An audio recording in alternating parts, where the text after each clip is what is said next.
Warning, what you are about to hear is two guys talking completely unfiltered. Cut. What are you doing? We don't do disclaimers. The show's called Totally Unprofessional for a reason. I'll see what you did. You're wasting our intro time. Yeah. Start the show.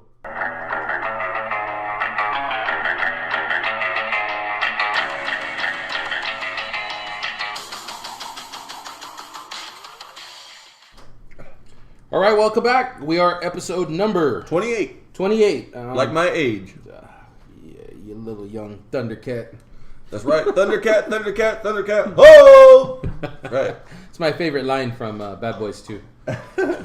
Anyways, we're here. Aqua's drinking her water. We just finished pizza off of our last 6-week cycle. It was 8 weeks. Oh, that's right. We went 8 weeks this time. Man. That's right. I had been missing some UB's pizza. Very good. Vodka and Red Bull, always preferred combination too. That's right. So, hey, I gotta say, quick shout out to, I had seen these memes online before. You had tagged me in a couple memes, and I didn't realize who was in the memes. And then I was listening to Stone Cold's podcast, the Steve Austin show, and Thursday is his Unleashed edition, which means he can cuss and say whatever he wants. And he had C.T. Fletcher on there, and I was like, why does that name sound familiar? I go and look the dude up. It's the dude that I saw in the memes that you had tagged me in. I was like, whoa, wait a minute. I know who this dude is. I'll tell you what, you want to talk about motivation? That's a dude right there. Had me doing my last sets today all the way to failure. So shout out to C.T. Fletcher for putting people on the map that otherwise would probably be pushing out and not going to the gym. Oh, for sure. Yeah, he's got some of my favorite ones. They come up. I think his is on, it's not men's, I want to say it's Men's Fitness. He does have a little bit of Men's Fitness. I get most of his stuff, and that's on Instagram usually. He has the 10 Commandments of working, of growth. Yeah. He's got the Command You to Grow series on his YouTube channel with Kai Green and Miss Olympia, Dana Lynn Bailey. So, I mean, there's some legit shit on there. If you want to look him up, his YouTube channel is on there. Just look up C.T. Fletcher. It comes right up. His famous line is, well, there's a couple lines, but the two most famous lines are, "It's still your fucking set," and "I command you to grow, motherfucker," which is always a good one. If you've never seen it, we'll get Justin to put one up on our Instagram later tonight. Yeah, definitely. They're awesome. They're very, very awesome if you've never seen them. Like Justin said, motivation to the extreme right there if you're a lifter. Up just off the charts. We got a main topic for today, but before we do that, we're just gonna dabble sports. Russell Westbrook gets paid in Oklahoma City. I read a side note on one of the articles. It wasn't in ESPN. I want to say it was Bleacher Report. It said the next Kobe Bryant. Today, Michael Jordan quoted as saying, "This was me 30 years ago," about Russell Westbrook wanting to be competitive, not leaving his team, wanting to feel like he has something to prove. Chicago. I don't know if you can make that comparison. Just the fact that he's loyal enough to stay when the main guy left. Well, I think when Durant left, I know a lot of people said there was no way Westbrook was going to stay, but this is really the only opportunity he's going to get to be the guy. Everywhere else, he's going to have strong supporting cast because they're building for a championship. Because the last year and a half, he's been the guy. Let's be honest. Yeah, but there's a name next to him. Yeah. I mean, I don't want to downplay either one of those two players because they're both great in their own way. But yeah, you want to know what the name next to him is? Mr. Triple Double. That's right.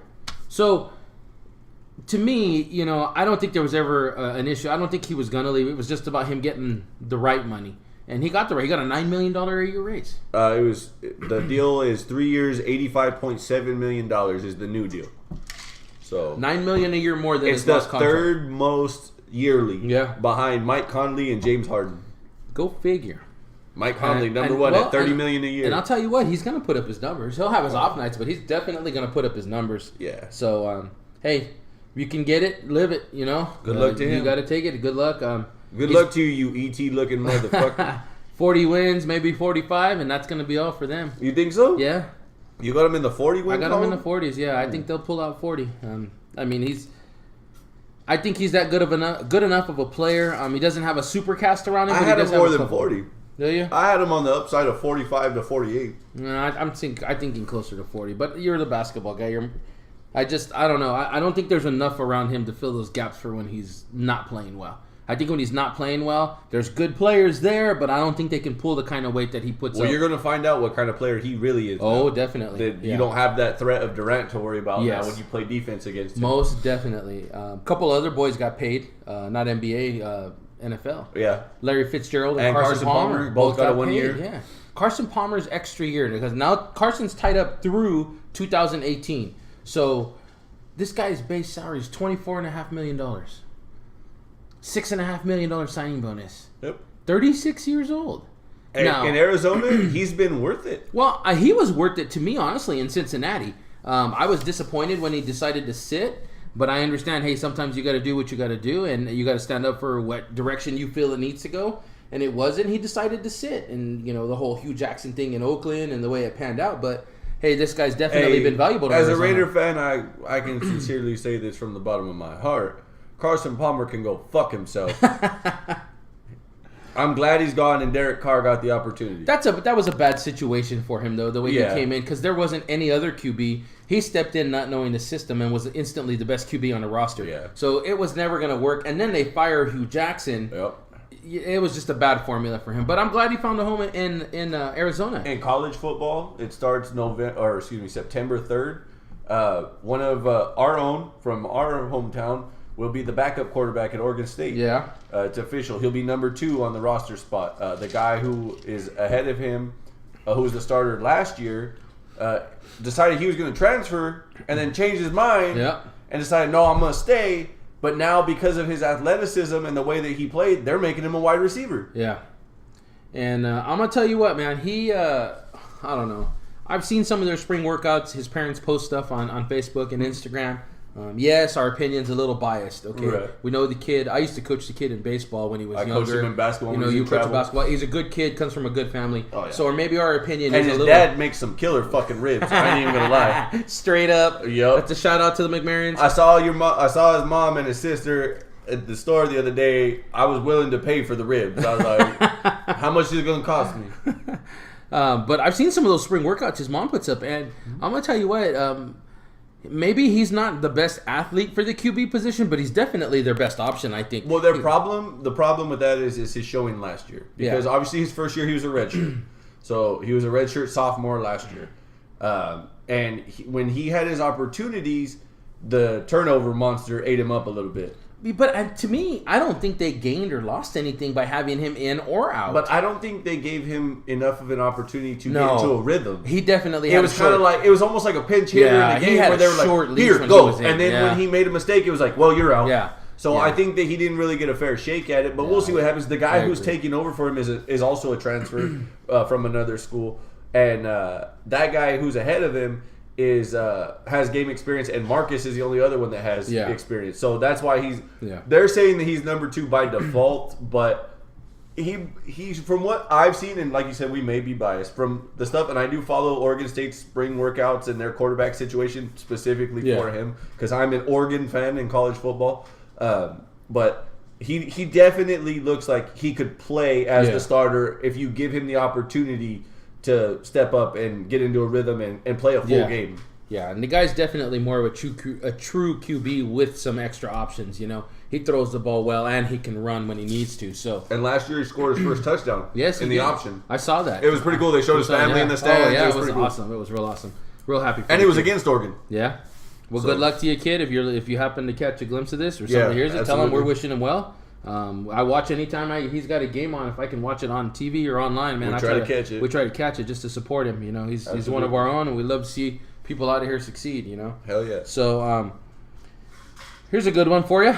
Okay. Revis and Marshall got into it today. Did you see that? I heard. I didn't really see too much about it. I just heard. I saw it, and then I listened to Brandon Marshall's interview in the locker room, and it's good to hear this coming from players. Quoting him, we got into the moment, and we let our competitiveness get the best of us.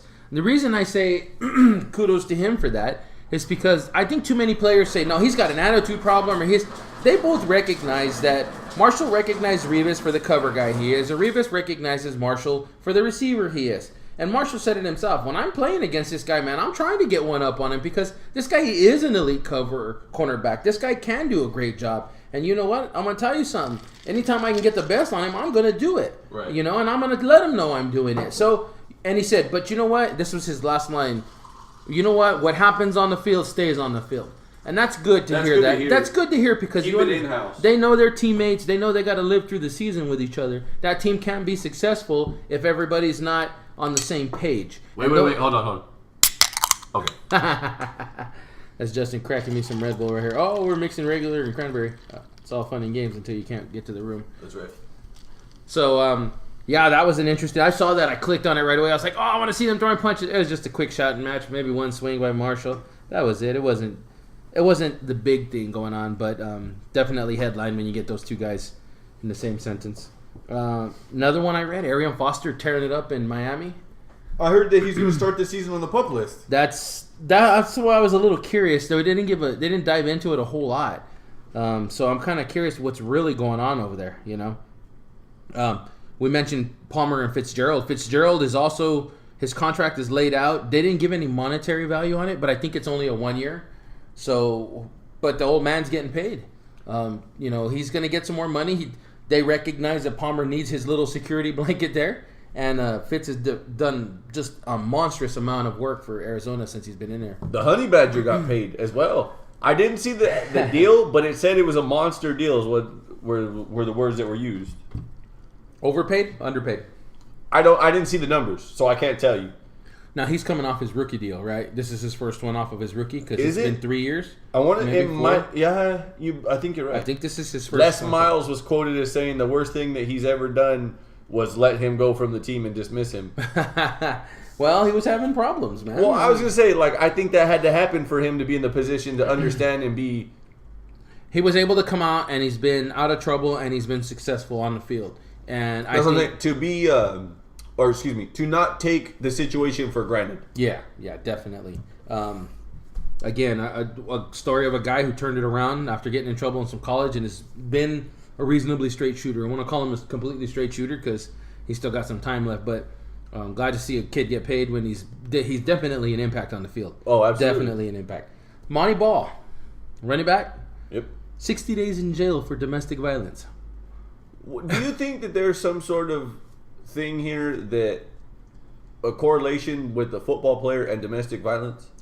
Now, if you saw that movie Concussion, I have not. Someone will say yes, that these blows to the head affect their judgment and affect everyday life.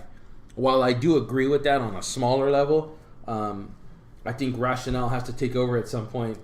Depending on your background and what you come from, everybody deals with their anger in a certain way. I'm a big believer that if you're raised in a violent home, you're going to have violent tendencies, whether it's to throw stuff or punch walls or punch women or whatever it is, okay? I don't like to see women hit. It drives unless it's in the UFC by another woman. Yeah, and that's kind of sexy, actually, you know? Okay, I wouldn't go that far. You could have that shit. Side note, I'm watching Game of Thrones right now, for those of you Game of Thrones fans, and there's a scene in there where one of the guys is telling his girl, you know what happens when it gets boring, right? And there's a pause, and I was like, oh, she's going to run out on him. She bites a hold of his lip and pulls it, and it starts bleeding. I was like, yeah, that ain't cool. No. Hell no. I don't think I would consider that well, anyways. So, the argument's going to be with the concussion stuff that it possibly is having an impact on him. I don't think it currently does, but again, like I said, depending on what kind of environment you were raised in, that's pretty much how you deal with it. I wish I could remember who told me. Someone told me one day, remember, your daughters are going to grow up to marry men like you. It was probably a meme that I read, I'm guessing. Yeah. Your daughters are going to marry men like you, and your son's going to become the kind of man you are. You know, so what kind of example are you being? You know, so the way I treat my wife, I don't want to say I'm careful because I'm not just doing it because of my daughters, because I love my wife, but the whole impact of what it has on my girls. You know, I don't want my girls to think it's okay for them to get yelled at and belittled and you know, abused. That's not what I don't want them to think that's ever acceptable. You know, so I don't do that to my wife. You know, I don't belittle my wife. Do we have loud discussions? Definitely. What married couple doesn't? But again, you know, teaching the kids, next generation, most of the abusive people who come from backgrounds where there was some sort of abuse, whether it was physical, emotional, there's more extreme circumstances. But again, how you deal with anger, I mean, don't hit a woman, flat out and simple. Now, this is domestic violence. There wasn't a whole lot of details on it. So we do sometimes have these instances where baby's mama get mad, they pick up the phone, and they call and they make an accusation. Yeah. That happens sometimes. And if this is what happened to you, Moneyball, I'm sorry, bro. You better find a better woman. That's all I can tell you. Quit going for the shags, man. Get away from it. You don't need that one night. You don't need those women. That's part of the element we talk about, changing your lifestyle. When you change your lifestyle, you got to understand that it changes from top to bottom. You can't say, okay, I'm going to surround myself with better men, but I'm still going to chase the same kind of skanks. Yeah. You do that kind of shit and you're going to stay in the hole. You got to change everything around you. So, and we all know those football players, basketball players, all those pro athletes, high paid guys, they got women chasing them. Oh, yeah. They got cameras on them all the I time. guarantee you they got people knocking on their hotel door. Housekeeping. Right. And they'll fluff more than your pillow. Yeah, no kidding. No. But, 60 days in jail. So, man, you're looking at probably week 3 for him to possibly come back. And that's not even counting some sort of suspension coming from the power-driven Roger Goodell. Yeah. Goodell gets a hold of him. You never know what's going to happen. So I do have a quick question for you regarding politics. As I was at the gym today, I saw Donald Trump endorsing someone else at a rally in Wisconsin. I was curious to know what that means. Say that again? Donald Trump was endorsing someone else at a rally in Wisconsin. Was he talking about maybe his vice president? I'm not really sure. That's why I had the question, because I had my headphones on at the gym and I was getting my workout on, and I looked up, and usually they have it on sports, but for whatever reason they had it on CNN, and that was the shit that they were talking about. You gotta be kidding me. So you gotta tell me, because you're the political guy here, what the fuck that means. He was endorsing Paul Ryan and John McCain. Okay. All right. Let's see. What's he... You know what? He's just reinforcing that they're good Republicans. This is the guy, Trump, who's pretty much run amok in the Republican Party and blown every connection he has up. Yeah. Because lately I've seen in headlines that he's fucking up. That as much as people thought, like, hey, this dude is going to wind up winning this whole crazy shit. He's saying the wrong shit now. Now, like, they're saying for all the highs that he had to get to this point, that he's having some lows right now. Here's the funnier part. We threw this conspiracy theory around work, and we'll consider this our political corner. We threw this conspiracy theory around work that Trump was brought in as someone to compete against Hillary so that Hillary could definitely win. Because the only way Hillary would lose was if you had a legit politician with some decent stances. They didn't even have to be good. As long as they just had to be solid. They didn't even have to be solid. Because right now Hillary's fighting image. She's fighting scandals. I was just saying, there's a thing today also following the Trump thing. She was clarifying her email situation. She's just digging herself in a deeper hole. She needs to just shut up and say no comment. It's being whatever. The more she answers, the digger of a pit she digs herself into. But people are so stupid, and I said that. The American people are so stupid. They're more worried about electing a fucking woman president right now than they are about her qualifications. This broad does not belong in the White House. Am I against a woman in the White House? Absolutely not. Okay? But it needs to be the right kind of politician. Okay? This chick abandoned people at Benghazi.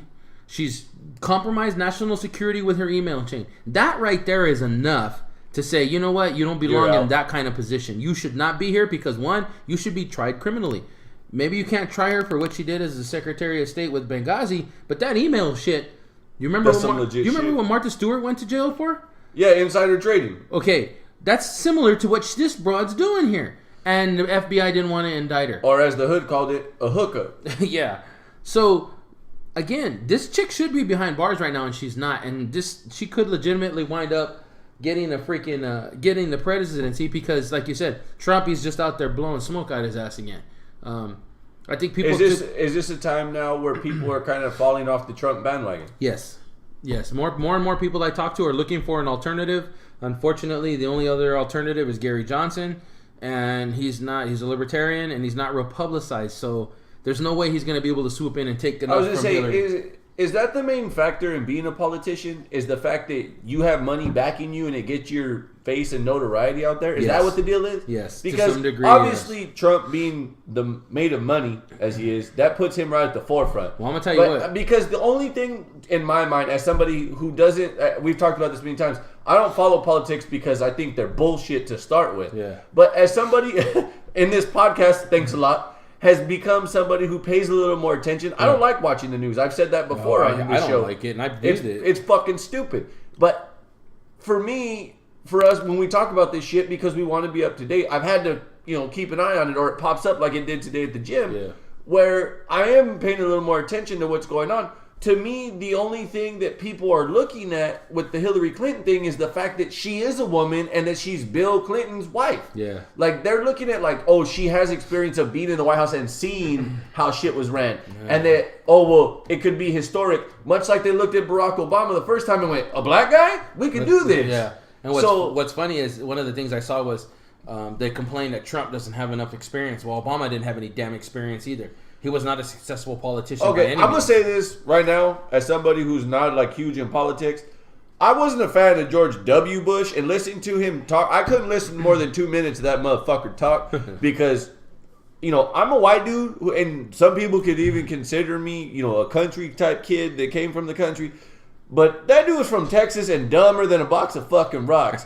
But I tell you what, for as much as he fucked this country up, Barack Obama did not right any of those wrongs. No. So you can't tell me that for any other reason than history that it was a good idea that Barack Obama became president. And for those of you that think that Barack Obama did anything good, let me point to one thing he did that fucked this world up completely.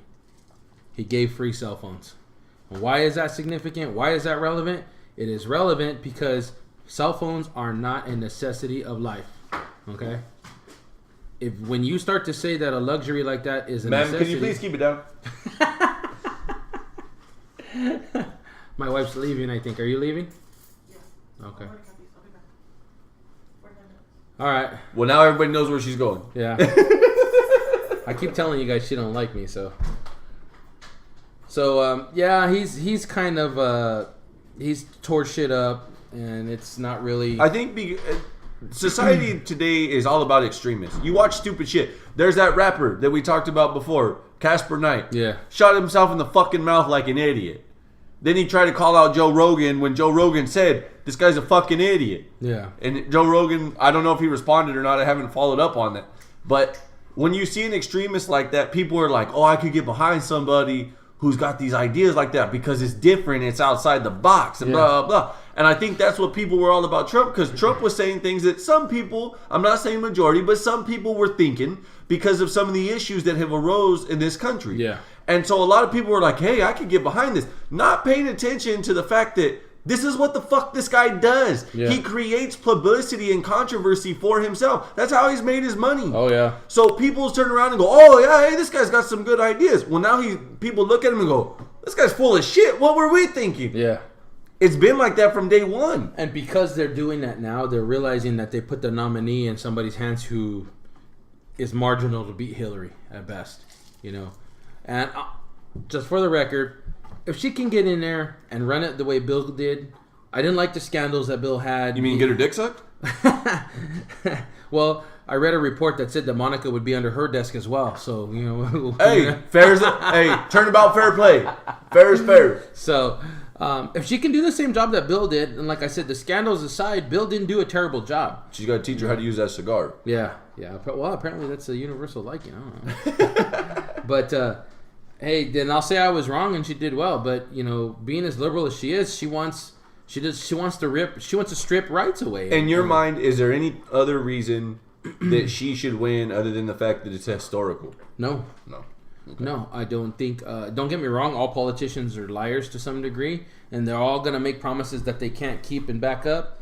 But in the end, what's really coming down to is she's a pathological liar. She's slandered the Constitution. She wants to strip rights. She's wants put to this country in danger. Yes, and when the shit hits the fan, they're gonna look at her and go, "What are you doing?" No. What are you doing? You guys put her there. I'm not voting for her. I just have one question about Hillary Clinton. Okay. That if she were to become president for whatever reason, that would be a deciding factor. Has she hit menopause yet? Because if that's not the case, 1 week out of the month, this bitch is crazy, and I ain't trying to go to war with nobody 1 week out of every month just because this bitch loses her temper. You know what I mean? She's old enough. I don't know. Well, that's why I said, like, has that happened yet? I don't want to see her giving the State of the Union address and having a hot flash. You know what I mean? Who's to say that's not happening? You've seen some of those memes of her jerking around and shit. You don't know what's going on, man. I think she's fucking psycho as it is, but... Yeah, so that's our political corner. Just, okay, before I end that, there's a movie called Hillary's America out. Oh. I don't want to be pissed off all the time about shit that's going to potentially happen, so I probably won't watch it. But some of the guys at work were telling me, if you have any kind of political insight and you like politics and you like to learn, it's a great movie to watch. It's a great movie to watch so that you understand what's at stake with her getting into the office and maybe some other potential candidates. It's a great movie for historical value. So put a plug in for that because it's definitely supposed to be something that's... Speaking of movies, real quick, before we move to the meat and potatoes of this themed episode, Suicide Squad this weekend. Yes. Came out today. I've heard that it's mediocre. I've heard that it starts off hot and then kind of cools out. I saw some grades of C- and B- or C+ and B-. But I think that for me personally, I'm a Batman fan. You're gonna watch it, and then I'm gonna watch it, and I'm gonna be okay with it no matter what. Because stuff like the Avengers, it evolves where they're in certain phases of the DC Marvel universes, and certain guys aren't gonna make it past certain phases of this stuff, and they're gonna reincarnate. They're on Spider-Man again, obviously from the Captain America Civil War. Yeah. And it's a different kid now. Yeah. And to me, it's hard to keep up with some of these dudes. Definitely is. But I've been a Batman fan since day one. And just for the record, Captain America can eat a big bowl of dicks. It's not real. Those muscles aren't his. So, whose muscles are they? They're steroids. Brock Lesnar's muscles is who they are. I think he talked to John Jones and Brock Lesnar, and they use the same supplements. Got the hookup. Got the same supplements. But I am a Batman fan as well. I'm not a Superman or Captain America guy. Batman's I know a lot of people are bashing Jared Leto about the Joker character because of that. But people need to understand that that's not what they want to do. Heath Ledger set the bar really high. I mean, Jack Nicklaus the bar was already high, and Heath Ledger just surpassed that, that man. shit. And you didn't think you were You're ever not going to get that again. And I think people need to be real about that. That this Joker's got tattoos and he's got the silver teeth, and it's a different type of approach that you're not going to get again. Yeah. And it's a different director. It's not Christopher Nolan. So, I mean, people need to understand that and be accepting of that. Yeah. And be excited about this shit. If you're a Batman fan or a Suicide Squad or Justice League fan, this is an exciting time for you. So, don't be so harsh on shit like this. Like, don't be so scared. Oh, it's not like the comic book. But nothing's like... It's Hollywood. Shit ain't going to be like that. They got to be able to sell it. Yeah, and I'm watching Game of Thrones on HBO, the series is right now, and I read the books, and there's a lot of stuff that doesn't line up. There's some differences. Same thing happened with The Walking Dead. If you read the comics and maybe you watch the show, there's things missing, things get changed. So don't ever measure it to a book or a book to a movie and vice versa. Right. Just take it for what it is. Appreciate the quality or lack of quality in some cases, and move on with your life. So, all right. So let's get to the meat and potatoes of this episode, shall we? This was going to be a man's mind. A look into a man's mind. We got to do who's married, got 4 kids in 3 tries, and completely established, almost in his 40s. Almost. Not there yet. Almost. Another year, bitch. That's right. Your birthday's coming up. So for those of you who want to wish Manuel from the Totally Unprofessional Podcast happy birthday, when's your birthday? August 25th. We're getting there. A couple weeks out. Couple weeks. So then you have me, who's in a relationship but don't have no kids. And understandably so, that trying to establish myself and get, my feet cemented in the ground to plant some roots like that. So for any of the listeners out there that you might want to have your wife listen to this, or your girlfriend listen to this, or you just sit there and want to listen in and go, hey, these guys get this shit. This episode's for you. You had to know we were going to dive into this shit at some point. Yeah. So we'll dive into that now. 28 episodes deep. This is what we're going to do now. All right. Couple drinks in, that helps. Yeah, definitely. So you got married early. I got married. I was 19 and a week and a half. So we'll start this off by your perspective and your mentality as a man. And don't get me wrong. Let me preface the rest of this episode by saying we're not here to bash women. That's not the plan. Why not? That's not the plan whatsoever. That we're just giving you an insight to a man's mind and how men work and what it's like in our minds. And if you're a woman and you listen to this shit and go, that's bullshit, then you ain't listening. You ain't hearing us. You're listening, but you ain't hearing us. Or you're listening and you're saying that's bullshit. That's not how my man thinks. But you're listening for a reason. That's why. It's because you don't know. Take advice from the guy about the guy. Don't take advice from the girls about a guy. It doesn't work like that. That's right. I'm so sick of looking at these fucking magazines while I'm at work, and Cosmopolitan and all these other magazines or these articles online have fucking articles that how to please your man or what your man wants or how to get your man, and it's written by fucking women. Hold on. Okay, so something since I was younger, okay, I've always been what people will call a student of the game. So I read Cosmo articles and Women's World, and I read every fucking article I could get my hands on. Is that what you put in front of Playboy, Hustler, and Penthouse? No. Fair enough. No, I'd read it out in the open. And people would ask me, what the fuck are you reading that Women's World for? Or the big one was Cosmo, because those surveys, I'm like, how the hell do they know? Were they interviewing guys? And some of the them, answer to that is no. Well, some of them, they would survey guys, but like they're like, we put together a focus group of women on how they please their men. It's like, tell me how you please a man, please. You know? But given some of the circumstances, though, I'm going to tell you what. If chicks are straight up and they understand a certain list of things, it is easy to please a man. They just can't overthink it. Well, see, we're going to get into that. Okay, yeah, that's what I'm saying. We're going to get into that. All right, so what you got for number one here? Number one, I got black and white, and there's not really any gray. That's bullet point number one. I'll tell you what, I'd say there's no gray. I'm going to say there is some gray, because some women take what you say word for word as gospel. And that can be a problem, because certain things that are black and white have circumstances that can become gray down the road. And not in an extreme way, but just that there's extenuating circumstances. And that can be a problem. And I think as a man, you can tell me if I'm wrong here, but as a man, I think you got to bend some shit and compromise that turns some of that shit gray. Are you talking about from the man's perspective or the woman's perspective? From the man. Okay.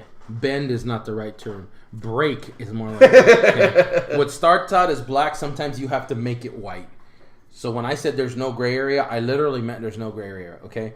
I can't think of an instance off the top of my head because I avoid conflict like the plague now, because arguments when I was younger got talked out and disputed and we worked out, and now it'll cost me a night on the couch, and that's not cool.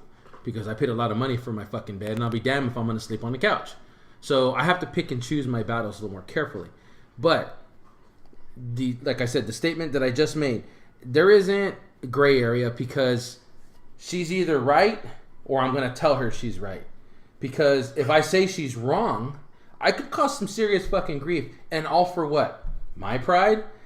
Yeah, it's not worth it anymore. Don't get me wrong. When I was young, I was all for the battle. Let's take this shit to the bank. For those of you listening, you can't see my face right now. But when Manuel just said that right now, that his words verbatim were she's either right or I tell her she's right. The word she's wrong did not come out of his mouth. No. And my face was like, motherfucker, she's wrong sometimes. And here's the deal, though, okay? I've got 20 years logged with my wife. We've been together 20. Our 20-year wedding anniversary will be coming up here in September. Okay? And like I said, when I was younger, I was all for the fight, the battle. Hey, this is fucking this way, and this is the way it's got to be, and this is how it is. And like I said, when we were younger, it was more tolerable. Well, as we got older, I started to see that it would bring her fucking grief. So I thought, okay, I need to take a step back, and I need to understand that, one, I don't want to see my wife pissed off. It fucks with everything, okay? More importantly, it fucks with the sex life, and that's where I was going to say, let's when call it what it is. When you're dating, it's all fun and games, but when you're married, man, she'll dangle that shit over your head like a fucking mistletoe, and you'll be reaching out with your lips puckering, and it's just not there. So you got to watch what you say so it doesn't affect different parts of your relationship. In this instance, it's the physical part, okay? Two, I don't like to see my wife pissed off. It kind of affects the whole family. You know, it affects the house. If the wife's in a good mood, then the house is in a good mood. If the wife's in a bad mood, man, it'll affect everybody from me all the way down to the youngest. Yeah. And again, one of those things my dad used to tell me, you got to pick your battles, son. Well, when is the right one? I don't know, but you'll know. Well, it's funny. I haven't felt the right battle in fucking years. You know, and it's like, did I just really literally turn in my balls to my wife to put in her purse until I need them?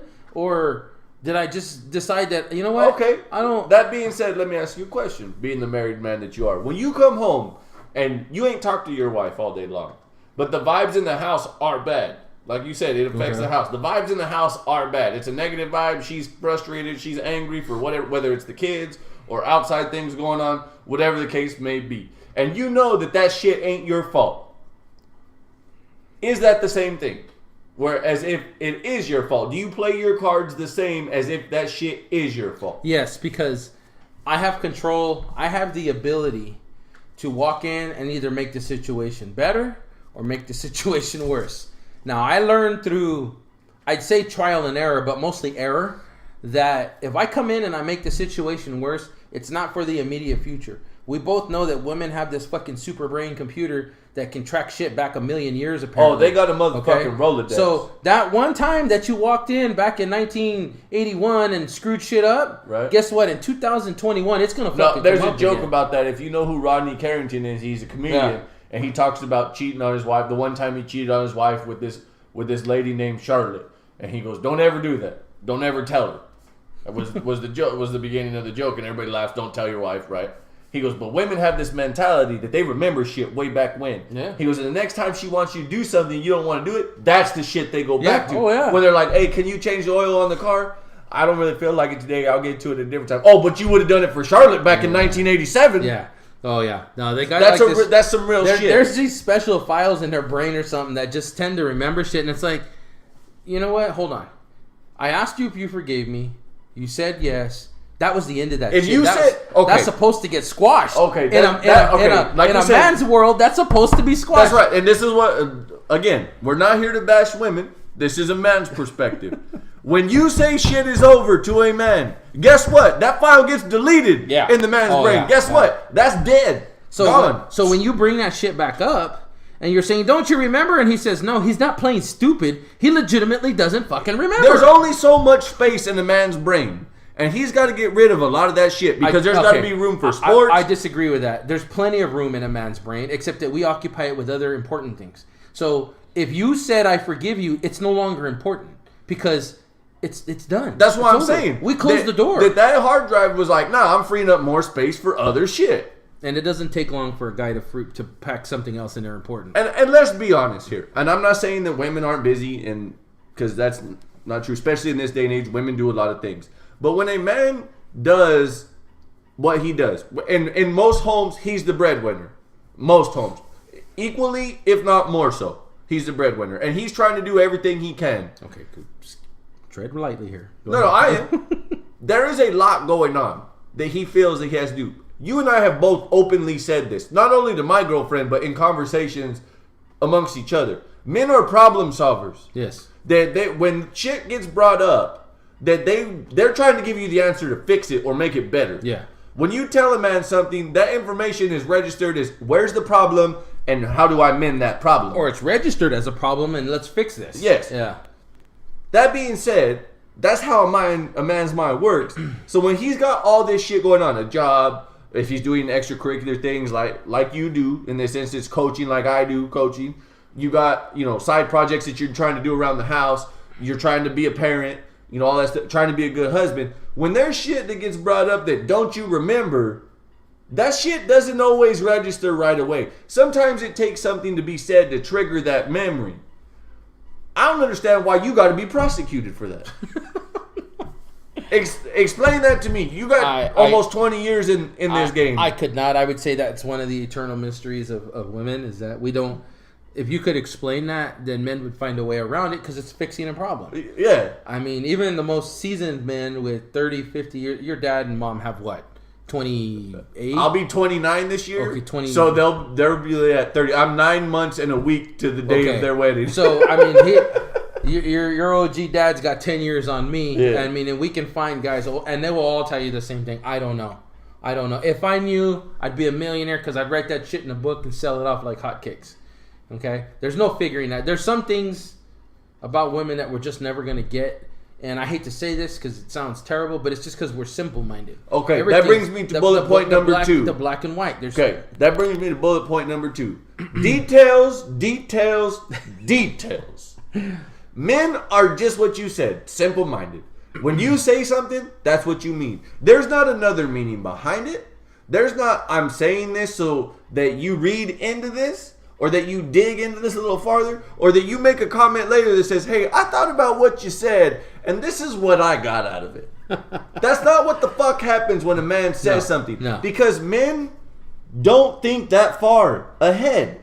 Men think simple. They think efficiently and shortly in most cases. I would say shortly. I don't know if I would throw efficient out there, but like you said, it's a problem solving. Efficiently in the short term. It's a problem solving. So that's what I said. We broke it down to a problem, and we have a solution to that problem. And that makes it efficient. Yeah. You want to work efficiently when fixing problems, no? Well, in some instances, yes, that's ideal.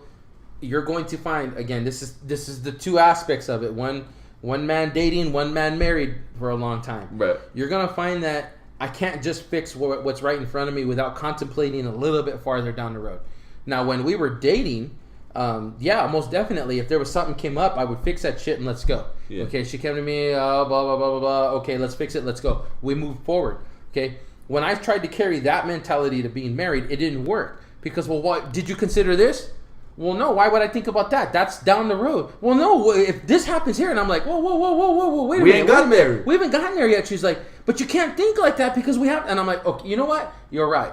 I need to change my thinking process. I need to take more things into consideration than the immediate future. See, that's a married man talking. Because the dating man talking says, hey, man, we ain't got there yet, and we'll jump that bridge when we get there. Like I said, mine and Christina's situation, we dated for a few months. She got pregnant. We got married, I want to say it was like 6 months later. And well, we all know you're a punk motherfucker, to be honest. Okay. I don't know anybody else that's got a better than 100% shooting percentage like this fucking guy. Let me clarify something here, okay?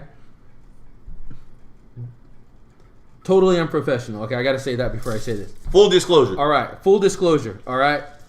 I wasn't in the habit of wearing a raincoat. Protection when I was younger, okay? Wearing a raincoat out in the rain. It was never a normal thing, okay? Maybe single instances, and I couldn't even tell you, all right? All of a sudden, I meet this older chick who's cool to hang out with. I roll over her and she gets pregnant. Okay? Well, that's I rolled over her. About totally unprofessional. I rolled over her. I rolled over her slowly and she fucking had twins. Okay? So I always said the joke. Okay, hold on. Time out. You and I both know that it probably wasn't all that slow. But I mean, I told her many times. How do you make 4 buckets on 3 shots? You shoot twice. I've told her many times. I said, you know what? Before you had your tubes tied, we should have fertilized some fucking eggs and threw them in the ice box. She goes, why? I go, man, this thing's gonna be worth 15-20 grand. She goes, how do you know they would have taken? And I just give her the eye, like, really? 4 kids in 3 tries, and you're asking me how it's gonna take? But anyways, yeah, back on subject. But no, you got to change your thinking process as you get older and as your relationship gets farther along. We didn't date long enough for me to tell you that this is how much time or this is the way it should go in the dating phase. But I could definitely tell you that it's different from when you're dating to when you're married. You know. So going back to the detail thing, I'll give you a prime example, and I'm sure you agree with this. If you and I are having a conversation, and theoretically speaking, there's no reason to believe this, but you and Christina are getting a divorce, right? Rocio's cool with Christina. You and I obviously best friends. When you tell me that, my response, you know this and I know this for a fact, is going to be, dude, that sucks. When you tell me, hey, I'm getting a divorce, dude, that fucking sucks. Are you okay? Yeah, I'm good. All right, cool. Let's go work out. Or let's go have a drink. That's where that shit ends for you and I. You didn't ask my opinion. You didn't say, yo, what do you think about me and Christina getting a divorce? Or, hey, man, we've been into the gym. Do you think I look good enough to get some more ass outside of her because this shit's over? That's not what was said. Yeah. Now, if my girl and Christina have that conversation, that is a very different conversation. Oh, yeah, most definitely. That conversation becomes, what did he do? What happened? What was the situation? How did that come about? How long is this going to go on before it's officially over? Are you going to take that son of a bitch back? There's a lot more questions and detailed answers that go along with that. Yes, definitely. From a woman's perspective. Well, and I can tell you this confidently because I've talked to my girl about this. She agrees. I've talked to my mother about this. She agrees. So I can tell you straight up that with confidence that is a woman's detailed mind. Yeah. And from a guy's perspective, girls will look at you and go, like if me and my girl were to have that conversation when we get back to each other and her go, hey, did you hear about Mayo and Christina? They're getting a divorce. Yeah, I did. Hey, did you hear what happened? No, I didn't. He didn't tell me anything. He just said that it was over and that I told him it sucked. Well, you didn't ask him? Like, what the fuck business is it of mine? That's their business. That's between you two to figure that business out. And if you want to tell me, then you'll tell me, is how I see it as a man.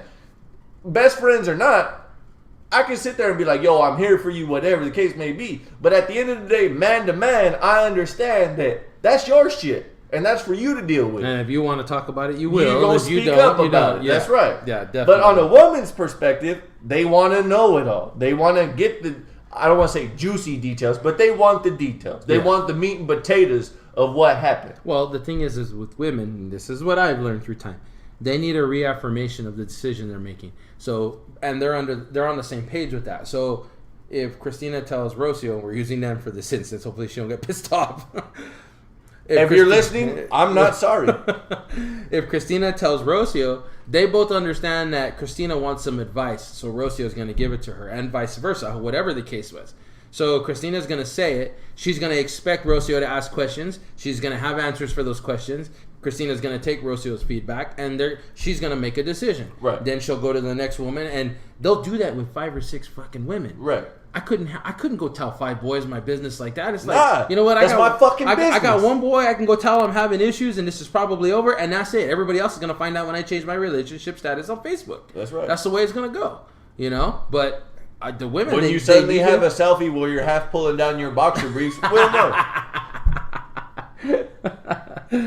All right, what's bullet 3? What do we got here for bullet 3? Number 3. One emotion at a time, damn it. Men, let's be very clear about this, okay? Men deal with one emotion at a time. So if you're mad, like, don't get me wrong, you do face many emotions at once. You could be mad, sad, pissed off, all at once, where that gets up in you. But you deal with those things one at a time as a man. Because those things, you can let your temper get the best of you. That happens to everybody. But overall, from my perspective as the young buck in this situation, the young cat, if you will, it's one at a time. You don't sit there and go, I'm mad, so don't fucking talk to me. Then in the 30 seconds later, you're going, dude, I'm just hungry. Let's go eat something. Hey, give me a hug. I just need a goddamn hug. You know what? I want to go to the fucking gym. Let me work this shit out at the gym. Never mind. I don't even want to go to the fucking gym. Let me just stay home on the couch and watch TV, goddammit. That's not what happens. It don't work that way. No, I would say as a younger cat, that applies. Again, the difference in the age is going to come through here because when you're married and you have kids, I can walk through that door and having, and I've had this happen, where me and Christina, she's decided to send the most random fucking text in the morning, or vice versa, because I've done it too, and now I'm coming home and I'm pissed off, okay? I'm pissed off. Well, there's a problem when I walk through my door, okay? At one point, there was 4 other people in this house, not counting the animals, all right? The big joke at home is when I'm pissed off, I'm like, I'm going home to kick the fucking dog. That's what I would say, That's when everybody knows I've had a rough day, okay? See, just for the record, I'd be totally opposite. I'd be loving on the dog, especially a dog like yours, because that dog, when I come in the door, and I made this joke one time when we were here, and my girlfriend was here with us, and she was like, how come you don't greet me like that? I was like, because you don't shake your ass for me when I get to the door no matter what. Could be a shitty day, could be whatever. If that dog comes in shaking his ass, her shaking her ass, I'm happy to see you. My favorite meme is boobs. You've seen that one, right? Yeah. Man's angry, show him boobs. He's happy, show him boobs. Boobs make everything better. It doesn't have to be some kind of Pamela Anderson set. Guys just need to see him. I'll say this right now. I'll make this comparison, and I believe you agree with me. If you started your day, if you see your wife or girlfriend before you go to work, You live with them and you see them before you go to work. If it's your wife, obviously you live with them. But if it's a girlfriend and you happen to live with them, if you are a woman, and men, let your woman hear this, let them know this. If they were just to show you their boobs or to get naked before they got in the shower and they just happen to stop and let you get a peek at that, your day is way different than if they just turned around and took off. It sets a tone. Yes, it does. It don't matter what the fuck happens at work. Yeah. It don't matter how shitty people are to you in public. Your day started off with some nudity from your woman. It's going to be a good day. The truth is, you really don't see anything else the rest of the fucking day. That's right. All you got is that image in your mind, right? Oh, yeah. And this is how I'll make women relate. And man, you could play this soundbite to your woman as many times as you need to. Many people say, many women will say, why do you need to see boobs? Why do you got to see that? Because it's very simple. Even though women, you don't want to buy a pair of fucking shoes, you'll still look at all of them or try all the some bitches on. So why can't a man see a set of boobs and not worry about it? Yeah, true. The same reason why many married men, I'm not one of them, and I'll say this openly, I'm not a fan of strip clubs. I've been, back in my younger days, I went to experience it. Wasn't for me. Not my thing. There are many married men who go to strip clubs. You know why they go to strip clubs? To see boobs. To see boobs. Yeah. That's it. That's all it is. They don't want titties all up in their face. They don't got to touch them. They don't got to touch them with their hands. They ain't got to have a chick giving them lap dances. They can sit at the edge of the bar and watch that chick shake her ass and her boobs and go home and fuck the shit out of their wife because they got to see boobs. That's it. That's all it is.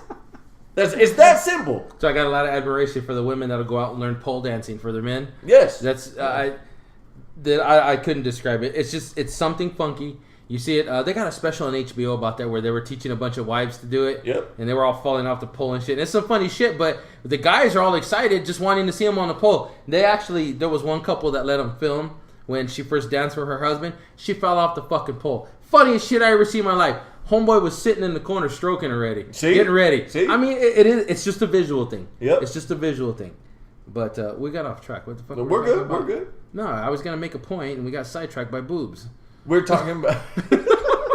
See? Where you see how easy it is that boobs do that to us. That simple. We didn't even see them. We were just talking about them. And it just shut Manuel's mind down. Yeah, I did. That quick. Like, but boobs, what? Hey, the rest of the brain went, hey, he said boobs. Shut this shit down. He said boobs. Oh, emotions. Emotion. What okay, emotion has so I was telling you, when I walk through that door, there's not just one person I'm dealing with. You know, I'm walking in, and there were several times... When you say not one person you're dealing with, does that mean that your woman's different emotions? The several different emotions. Yeah, so we're talking about, okay, so when I walk through that door, if I'm pissed off, if I walk in and I'm pissed off, Christina sent me a text and I'm just pissed off at her for whatever reason, okay? I can be pissed off at her when I walk through that door, but as soon as I turn that corner and I see Janessa, she may have had a shitty day and she needs to talk to Dad. And I'm using Janessa because she's the one that would talk to me more. Janessa sees me come around the corner, she's like, Dad, and she'll come over and she'll give me a hug. She always does it. And, okay, I need to talk. I can't carry pissed off with me anymore. I got to put that shit on the back burner. You got to put on the dad hat. I got to put in, it's not even the dad hat. I got to put on the sympathetic hat because it's more like, okay, I got to make my daughter feel like she's important, what she's saying is important, and that it matters to me, even though I'm pissed off at Christina in the other room. So, yes, when I was younger, I did, again, this is a trial and error thing. You know, I'd walk through that door and be pissed off and like, you know what, nobody fuck with me right now. I'm pissed off at her, so everybody's going to suffer. When it's just you two, you can do that and get away with it. When there's other people depending on your emotions, it changes a little bit. So you have to be able to say, okay, I can't be pissed off right now. The problem with that, a man's mind is registered to, if it was important, it'd be on the front. So when I walked through that door pissed off, it was very important that I was pissed off. But as soon as Janessa needed some attention, and I started to be... Well, the anger gets pushed back. I say pushed back because I'm still pissed off at her. Yeah. I'll forget I'm pissed off. And I'll forget why I'm pissed off. Why? Because I downplayed the importance of being pissed off, and I made it more important to be loving and nurturing, to be a good dad. I made it more important to be that, so my brain said... You hear that? It's more important to be a good dad than to make a point because you're angry. Just saying. So... When I was younger, yeah, that's how but again, that's how I learned. That was my growing experience as a father, was that I'd come in pissed off at her, and now one of the kids needs something from me. It could have been Janessa all the way down to Manuel. You know, just depended on who it was. But I had to learn to deal with the different emotions going on. Now, I'm not going to sit here if you're a woman and you're getting offended by this, I'm not trying to say I juggle emotions like a woman because God knows I fucking don't. Okay? A woman could be, like you said, pissed off, happy, sad, and hungry all in the same fucking sentence. And that ain't no joke. So it's like a fireworks show. You just got to pick and choose when you get close and when you back off. So having said that, yeah. When I was younger, one emotion, I deal with it and then moved on to the next one. The second time, no, not so much. Door went out. I wonder who the fuck's Who here? the hell's here right now? 8 o'clock at night. That better be Jasmine. No, she's at work. This will be interesting. Ruh-roh. Live We broadcast. got a live interruption here.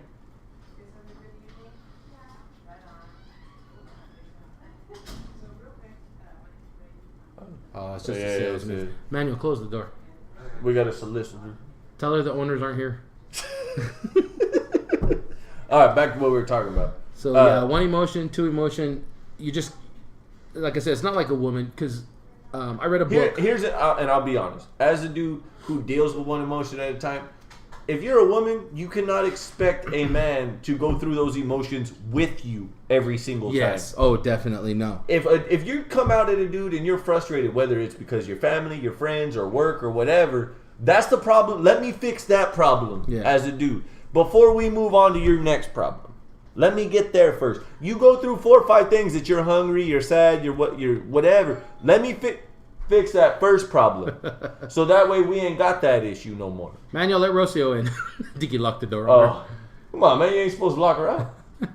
So, just so you know, for the record, my girlfriend's been here the entire time as we've been talking about that. So there is no filter here. She's getting to hear all this live. She's had some nice smirks. Yeah.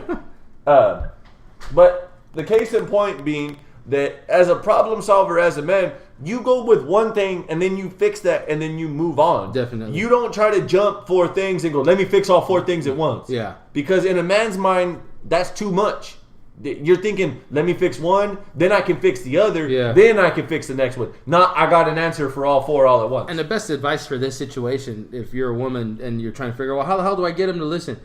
I read a book called For Men. There's 2 books. It's For Men Only, For Women Only, which I got to see where your guys' copies are. I haven't got Men it. are from Mars, women are from Venus. No, it's I read both of those. Those are actually good books. If you're legit into wanting to understand and be a better man for your woman for your man, there's got to be a lot of books out there, and everybody has their own preference. I read 2 books. Well, I read one, and Christina read the other. One of them's called For Men's Eyes, and the other one's For Women's Eyes. They're great books. They've got a little... Something tells me there's 2 very different things in those books. Oh yeah, definitely. And one of the things that it said, it was giving advice to women, and it's written by a man for the women and written by a woman for the men. Yeah. One of the advice that the man was giving to women is you have to remember something, that men are geared to solve problems. If you want him to listen, and this is advice for the guys too, sometimes a woman just wants to be heard. She doesn't need you to fix shit, you know? She might say, I saw the tire. Shit out of you, didn't it? Yeah. She might say the tires look low on the car. She doesn't mean for you to go check them. You know, we register, I need to go check the tires. Yeah. She might not need them. When you bring a problem to a man, his immediate response is, I need to fix this. So you're telling me this because you want me to fix this. Yeah. So if you just declare your intentions up front, and me and Christina have really gotten better with this in probably like the last 7 to 8 years. We worked on this constantly. As I used to tell her, if you want me to listen to you, then you need to tell me, can we talk, and can you just listen to me? And I'll shut everything down. And this is part of the man's job. I'll turn off the TV and say, okay, hold on, let me close the distractions, because if something comes up and I think it needs to be solved, I'm going to solve it. Phone rings, you answer the phone. So you're telling me that when she looks at you and has a conversation, you don't just stare blankly at her forehead and then wait for her to talk, and then you wait for a change of pitch in her voice and go, what, girl, you're crazy. No, I learned young not to do that. Can't fake your way through that shit. They know. But just declare, I just need you to listen, you know. And here's the one thing, and this is the hardest thing in the world for fucking guys. If you weren't paying attention, then say you weren't paying attention. There's been many times where she said, "Hey, did you hear that? No, fuck did you that. hear? You do not say that shit." No, I'm going to tell you why. Now, when I was young, I would not want it. You always hear that. No, don't admit to that. Here's the problem. If she says, what the fuck did I just say? This isn't a pop quiz. I'm not in school no more. This ain't a test. You just dug yourself a deeper fucking hole. Now, is she going to like it when you say, I'm sorry, I wasn't paying attention? Hell no. All right? But she's not going to give you the benefit of the doubt for admitting that you weren't listening. She's not. But at least if you say, I'm sorry I wasn't listening, let me turn off my phone, or let me pause the TV, or let me eliminate this distraction so I can pay attention. I'm sorry you didn't mention this was important conversation. You don't know how many times in the last 8 years, okay? And we're going back to 10, 11, 12 years where me and Christina were in a rebuilding phase in our relationship. That saved my ass so many fucking times because I was just willing to admit that I wasn't paying attention. And I would say, my exact words, I'm sorry I wasn't paying attention. Let me shut the TV off. Well, for the record, I listen every time. I don't tune out. I listen every time. You do now. I will talk to you in 10 years and we will reevaluate this conversation. I'm just telling. Okay, here's the deal. There's I forget what cartoon it was, but he was making fun of his wife, and she's sitting there yelling at him from the kitchen, and he's sitting there watching the TV. I want to say it was Fred Flintstone. Probably. And he's just sitting there, and he's making that little alligator. Okay? I used to do that a lot when I was younger, not realizing that what she was saying was actually pretty important. Yeah. Because if I'd have just listened, I could have avoided Be honest, are you one of those dudes that when she's talking on the phone, you'll just put the phone away from you like that? Because you can still hear her, but you'll just stop for a second like, all right. If I think it's a worthless conversation, yes. Yes. Don't worry, I don't ever do that to you. If I think it's a worthless conversation, I will. But again, you start to understand as you get older, every conversation is meaningful, even if you only take a millimeter of growth in your relationship out of it.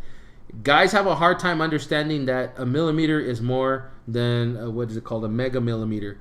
Because women measure in the smallest fucking increments. Guys see inches, women see millimeters, and that's a big fucking difference. Hey, we know men look at inches. Let's be honest. I was telling Manuel the other day, not all men are created equal. You can figure that one out if you want. That's open for interpretation. But his son's a freshman, yeah, just so my you son's know. a freshman learning new things. So, I'm just saying longer showers are to be expected. So, you realize that those things that you think, I can look past this, you got to look back and go, no, I can't. I got to take everything at the same width she is and measure it from there. So, all right, next point. Equality. Things are not seen equally between a man and a woman. What is okay with a man is not necessarily okay with a woman. Man, that's the difference between a male and female. And not only that, I want to point this out and take this a step further. The line of equality between a man and a woman are two different things. I'm sorry, men and women are not equal in every situation. It is not okay for a man to hit a woman in any situation. You and I have openly said that under no circumstances. And don't get me wrong, if I saw like my future wife, drowning one of my kids, I'd knock that bitch through the wall. But under any other circumstances that aren't extreme like that, there is no reason to put your hands on a woman. Agreed. Now, the same equality matches a woman. It is not okay for a woman to deck a man for any reason. I don't care that they're built smaller, built differently, not as muscular, whatever you want to say. That is not okay. And I'm not talking about play fighting where you smack them on the arm or whatever, that kind of shit. It is not okay for a woman to smack a man across the face. It is not okay for a man to punch a man in the face. It's not okay for a woman to kick a man in the balls at any given time. Because it is not equal. You know as a man and you know as a woman that a man should not, I'm not going to say can't, but should not, because there are men out there that will retaliate. Yes. But as a man, you should not retaliate to that. So it is not okay to provoke that as a woman because you know there are no repercussions. Yeah, agreed. That's not equal. Yeah. There's no equality there. No, there is not. And there are certain things, and this has been very prevalent right now with the presidency of a woman and versus a man and all that stuff. And in professional sports, WNBA just hit its 20th year this year. Talking about, being around for 20 years. And if you look at a man's salary in the NBA, Mike Conley is making $30 million. He's the top of the food chain in the NBA as an individual player. Yeah. You know what the top salary in the WNBA is? It's got to be like a couple $100,000. It's right around 800, 900,000. Now, is that fair? Sure it is. I believe so too. It is, only because they don't draw the same kind of crowd that the men draw. If you drew the same crowd that the men drew, then you have an argument. If the league had the same sponsors, you have an argument. You can't sit here and say, well, he's the best in his league and he makes this, so I should make this. It doesn't apply in that situation. We wish it would. We wish a star player could make the same kind of money, but your league is not endorsed. Your league does not draw the same kind of crowds. It does not have the same kind of notoriety that the NBA has. So that's not comparable. It's not.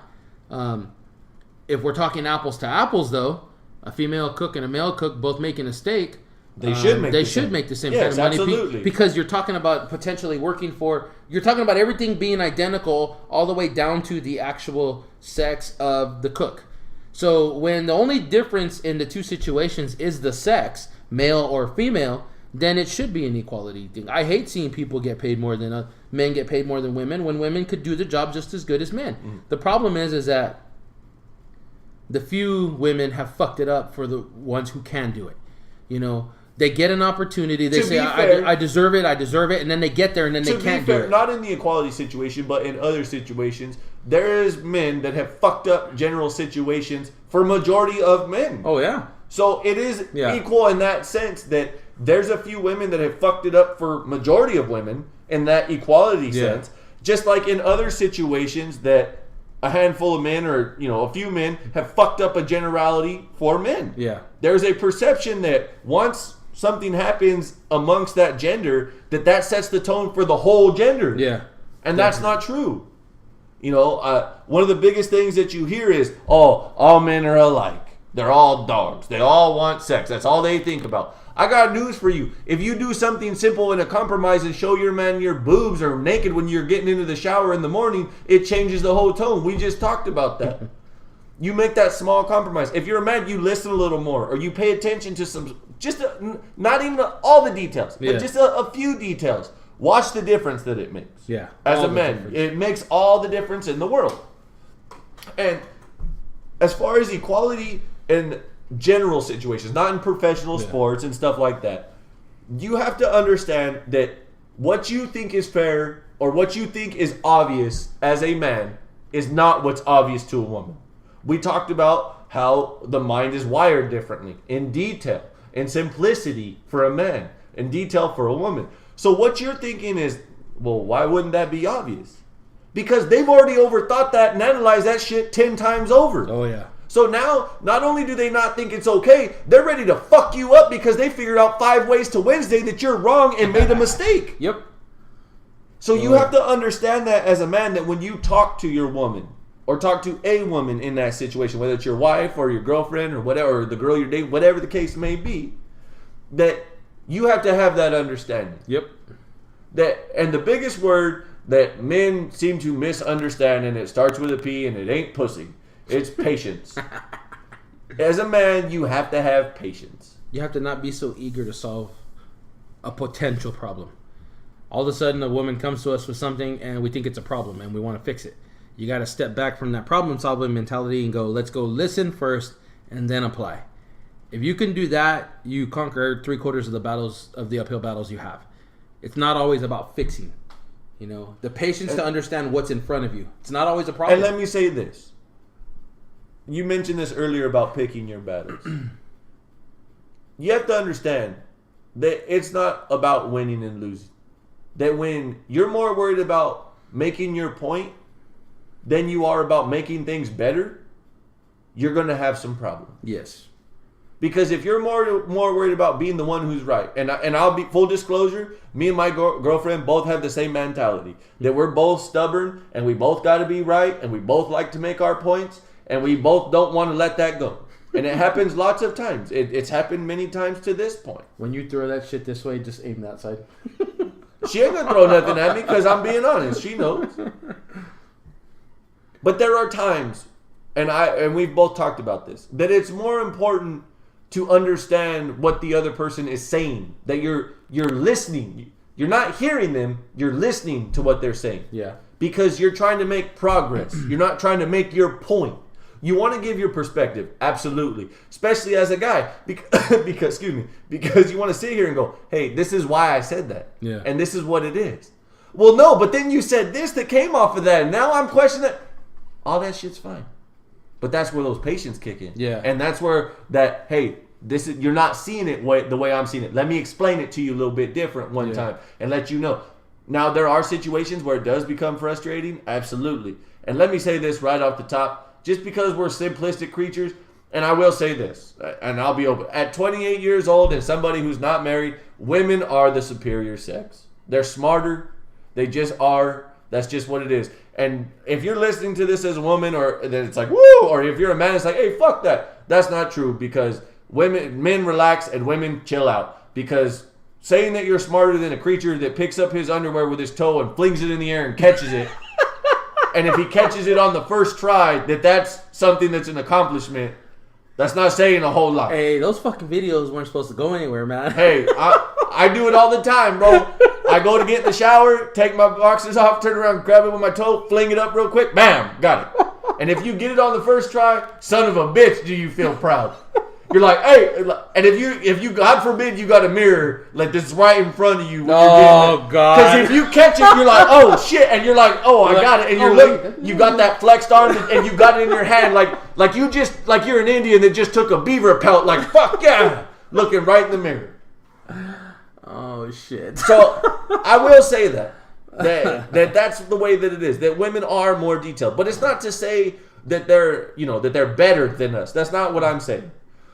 What I'm saying is that you need to understand that things aren't always equal, and that when you think that something should be or shouldn't be a problem, that may not be what the other person sees. Yeah. And you have to relay that in a sensible manner, and not just fuck you, you're wrong. Yeah.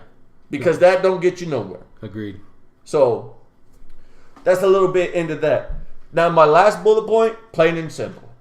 If women understand that men are plain and simple, things would be a whole lot easier. We talked. But that being said, things would be a whole lot easier if men understood that women overthink shit and excessively think about shit. I don't know if I would throw the word excessively. Here's why I say that, because we talked about the details earlier, right? Okay. Not only do women think in detailed fashion, they also analyze things. They also, you said it yourself, they'll go to 5 different other women for opinions. Because they've analyzed that thing 5 other fucking times. Not just by themselves, because they have that inner conversation with yourself. But the other people they went to, that's a different analyzation of that situation every time. And they take a little bit from each one. So, if you say, and I'm going to put this out there, this goes back a little bit about what we talked about, the details. If you are a woman, and you look at your man, and you say, hey, my birthday's coming up, I just want to tell you, I don't want nothing for my birthday. To a man, you just told him the only thing you want is you and him that night, having dinner and spending time together. You just told him that he saved money. That's what you told him. Now, granted, it's different for you who's been married 20 years. You know the answer to that fucking thing. But if you're somebody who's new to the dating scene or dating a certain girl that you ain't dated before or ain't been dating long and that birthday comes up, you just told a dude that you saved money. In a woman's mind, she just told her man, he's going to think that I'm the best girlfriend in the world because I didn't ask for nothing. So he's going to go out and do something extravagant for me. Whether it's dinner, the gift, the whole 9, roses, candles, whatever the case may be. And then that shit don't happen. And then women are upset. It's plain and simple. If you want something, you said this yourself. If you just want us to listen, it's plain and simple. Tell us you want us to listen. If you don't want your problem solved, tell us, hey, I don't need you to fix the problem. I just want you to be there. Give me a hug. Tell me that it's going to be okay. Tell me that you got my back and that you'll support me, whatever it is. It's plain and simple. And same goes for a man. We told you, this isn't about bashing women. Same goes for a man. It's plain and simple. As much as we are stubborn and pig-headed to think plain and simple and we don't go into detail, women will never slow their minds down. They're never going to sit back and go, you know what? Hey, I need to hit the brakes and not overthink this. You're talking about a creature that for 1 week a month has 12 different personalities and then will tell you that, hey, I'm sorry, I didn't mean it. And then do the same shit again the next month. It just don't work that way. That's not the way they were built. This is a generational comparison now because on this half of the spectrum, they're not like that. once you've logged the time. Well, okay. Let's preface this by saying you're dating or you're married to an older woman. Now, again, this is why I'm saying this is a generational thing, okay? Because it's not even. That's probably the I was most gonna make a inaccurate. joke, but Christina, if Christina listens to this, I'm gonna let that joke go. I got respect for you. This is an age thing, or not even. This is a relationship status thing because as our relationship has evolved, okay, we've had to continually learn about each other. My biggest belief about why divorces happen is that people stop. I don't want to say dating because that's true, but it's not the complete truth. People stop learning about each other.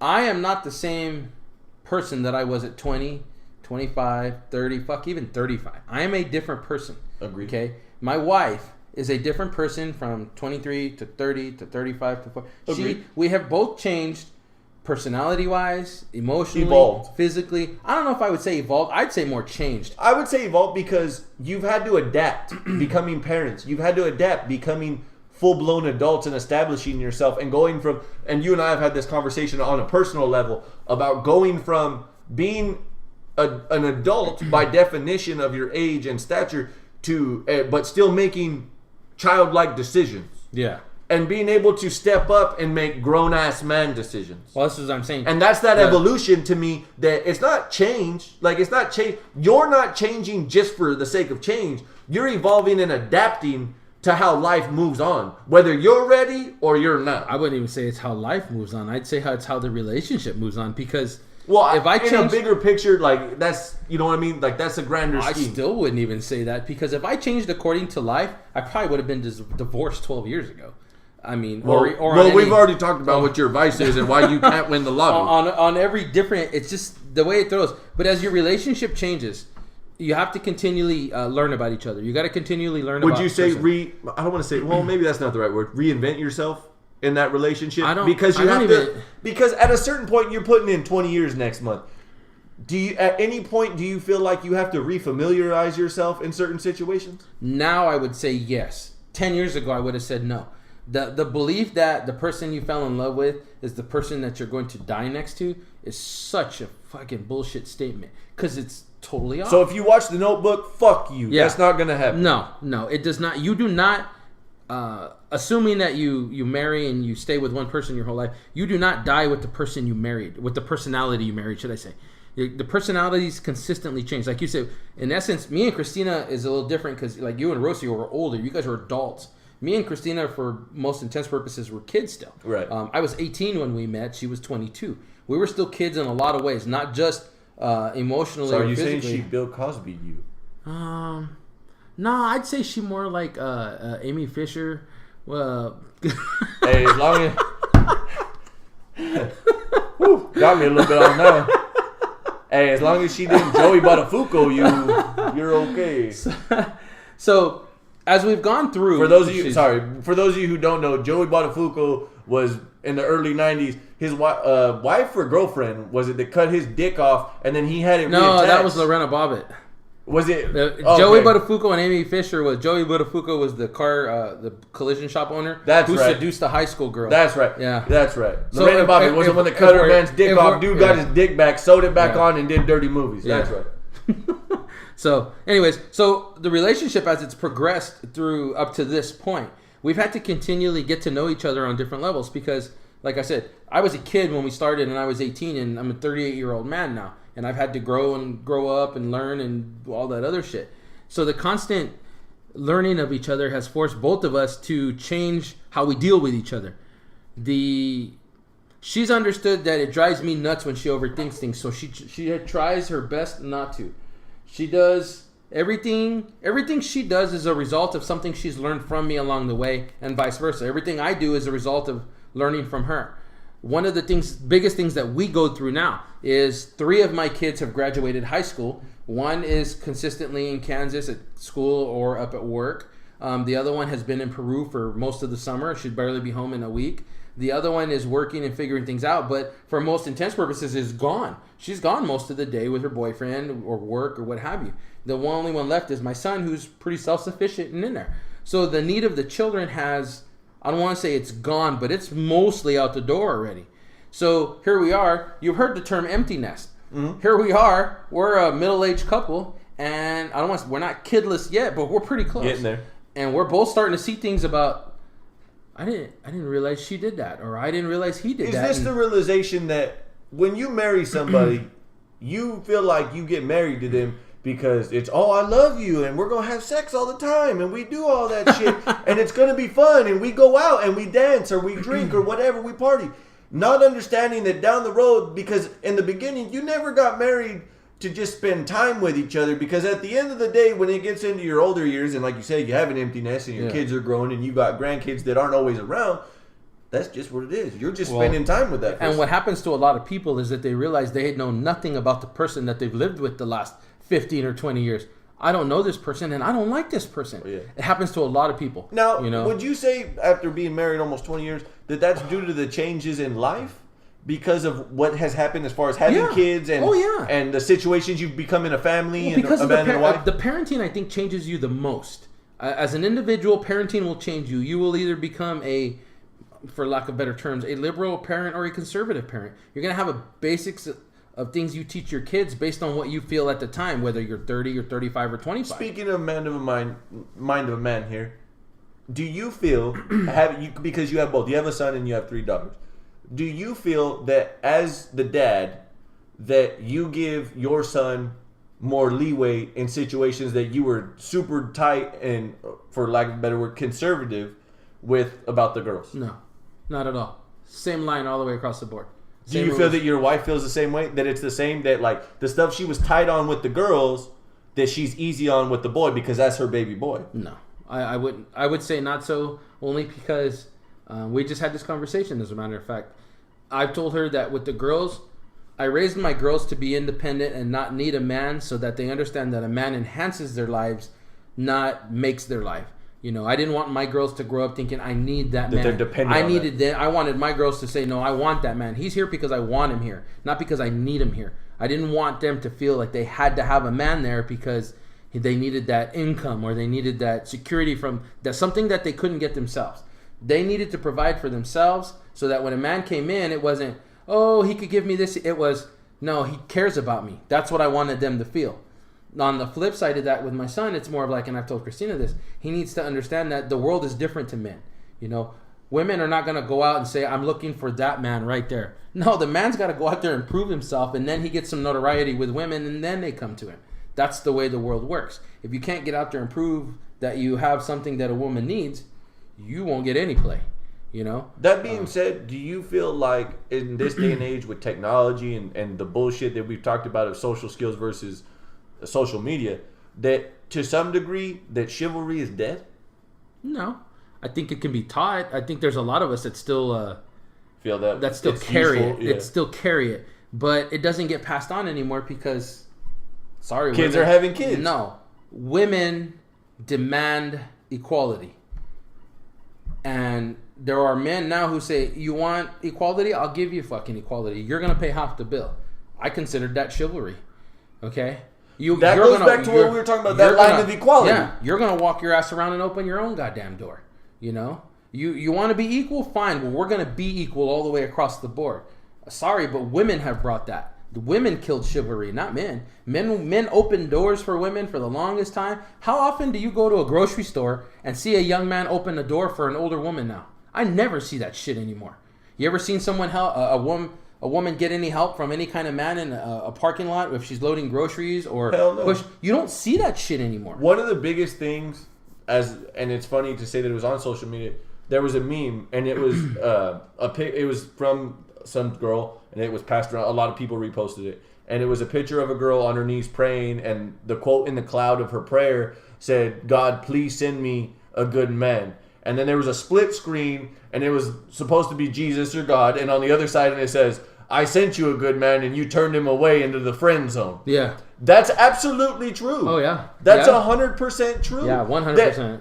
Girls, and more so now than ever, specifically now more so than ever, they want the guy who has the bad guy qualities. Don't get me wrong, even at 28, there was girls that I went to school with that's all they dealt with. Were guys that were legitimately pieces of shit, that treated them poorly, that didn't give a fuck about them as people, that they just saw them as the next girl that they were going to take down. Yeah. And women who sit here and went, this guy right here, oh, this guy, I can tell him everything and he listens and he'd be my best friend. Yeah. That guy is the guy that you should have gave an opportunity to. Yeah, but they don't see that. No, not at all. It's what's right in front of and them. I think that's a lot of the reason why chivalry is dead. Yeah. Because you turn around and go, well, why don't you open the door for me? Because you showed me that the way that guy treated you like shit, that's what you wanted. So I'm going to treat you like that to get you. And obviously it worked to get their attention towards you. If you got their attention now because you treated them like shit, and that's what you played into, you can't turn around and get a guy who treats you like shit and, I got it. He's got my attention now, and then turn around and tell him, now I want you to open the door for me, and I want you to do all the put your jacket down over the puddle for me. I'm sorry, you don't fucking work that way. The reason why chivalry is dead is because girls shit on the good guy. Yeah. Straight up. Oh yeah, definitely. But if they kept it plain and simple, it's funny to watch. I see a lot of guys that I went to school with. A lot of guys are barely having their kids, and it's fun to watch. I smile when I see guys having their first kid or their second kid, and it's like, oh, I can't believe my kids are 1 or 2, or we're having our third kid, and I'm like, damn, what took you so long? But you forget you started early. Well, not even that. I think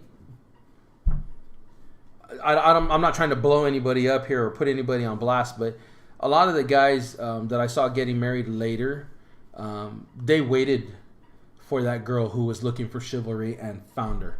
You know, a lot of the guys did. I read, one of the things about social media that I do like is it gives you glimpses into people's lives. They may have only been acquaintances when you were in school, but you get to kind of see people come up, and you see people with really good relationships. They didn't get married till 28, 30, 32, and right now at 38. I was one of the younger ones in my classes. Most of the people that I graduated with are 39, 40 already. You're watching them and their lives develop, and you're seeing them wind up with people not from this area who it just took a little bit longer to pan out. They waited for that person that they knew was there out there for him, that appreciated the chivalry from the man's side, or they appreciated the good guy that wanted to go out and situate himself, finish his doctorate or whatever it was, and they appreciated his goals in life and waited him to finish. Then they started your traditional dating and then got into it, So it's not dead, but I definitely agree it's dying. It's on its way out. It's definitely something of the past. Hillary gets elected, it'll be completely out the window. Well, it doesn't help that she's got a penis. We talked about that. Now, one thing that I definitely do want to touch on, you being married and me being not. My perspective on marriage and your perspective on being married and what your approach was to being married. Full disclosure, with you having Janessa at such a young age, was that the original motivation, so to speak, for lack of a better phrase, to get married? No, it was never even a thought. One of the things that me and her discussed, and I hope I don't tell this story wrong, but if not, she'll damn sure let us know, and we'll fix it up. We'll fix it on Monday. One of the discussions we had after we found out she was pregnant was that we asked, "Are we going to get married?" And I want to say she said it. It could have been me, but I know it was discussed. I don't want to get married just because we're having a baby. That can't be the reason we're getting married. We have to get married because we're legitimately in love with each other, and we can see ourselves spending the rest of our lives with each other. She told me, I'm not trying to get married 5 times in my life. I want to get married one time, and I want it to be for the rest of my life. She told me that, and then I told her, okay, I appreciate that. Then why don't we wait? Mind you, we had a lot of family pressure. You need to get married. You need to get married. I remember her dad, her grandpa, loved my grandpa Bobby, man. He's passed away now, but loved him to death. Him and my stepdad at the time, that kid's going to be a bastard. And well, you know what? Then we were going to have a bastard. If we weren't ready to get married, we weren't. And to the point of when we actually got married, leading up to getting married, I think we decided a couple of days before. We went through a counseling session with the pastor at the church. He kind of talked to this a little bit. But we finally made up our mind. I want to say it was about a week before we actually got married to say, I didn't get down on one knee. There was no champagne flying or twinkling stars in the background. It was, are you ready to get married? She's like, yeah. And we got married. That's what it was. And it's one of the reasons we talk about having a renewal, because we didn't do anything big, but our focus was not to get married for the child. I had, even at that point, I had seen too many failed marriages of my friends' parents where they got married just for the kids, and now the kids are 15, 16, and they hate each other. Yeah. And we didn't want that, Granted, we've had our ups and downs, we've had our goes, but we're still together, And the whole point of it was, We were in this for better or worse. There's been worse. There's been better. There's definitely been poorer. What are you in it for? You know. So that being said, do you feel? I guess the way to word this would be: do you believe in divorce? That is there a point where you get to as a person that where you know, and not just you being unhappy, but you see that the other person is completely unhappy and you are unhappy, and not that you're wasting each other's time, but understanding that you're supposed to spend the rest of your life with this person. They're fucking miserable. You're fucking miserable. And it's not just something that, because with somebody like you who has had almost 20 years, you know what it looks like when it's something that'll pass. Yeah. So when it's something that serious, do you believe that there's ever an obstacle that's just at some point that you get to in certain relationships, not necessarily your own, but in generality speaking, that there's that line that, you know what? This just can't go any farther. It's just not healthy for either. It's toxic to the two of you to stay together rather than split up. I would say yes, I do agree there is a point, but this will come into the spiritual portion of my life, because I believe that if you're going to make a change that's legit, a legit change in yourself, we're talking about the inside, we're not talking about our weightlifting or anything. If you're going to make a legit inside change, it starts with understanding who you are as a person with God in your life. I've always told Christina that I did not know how to love her until I understood what love from God was. The love of God from the sacrifice point, the love of him giving his son to die for us. When I started to have a general understanding, not even a general understanding of what that love was, I understood what it was going to take to love Christina the way God intended me to love her, to give her the same kind of devotion. When I understood that and I explained that to her, every problem we had, and anybody who knows me and Christina knows that we are black and white, we are day and night, you know. Technically, you're not black. Technically not black, but we understand. We are completely different, opposite sides of the spectrum. We could not be any more opposite. You know, I'm more outgoing. She's more conservative. She's quiet. I wouldn't call her shy, but takes a lot more. Would you say introverted?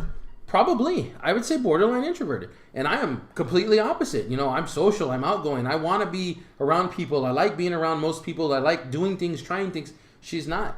For us to have sustained a relationship this long was only with the understanding of the kind of love that you get from God.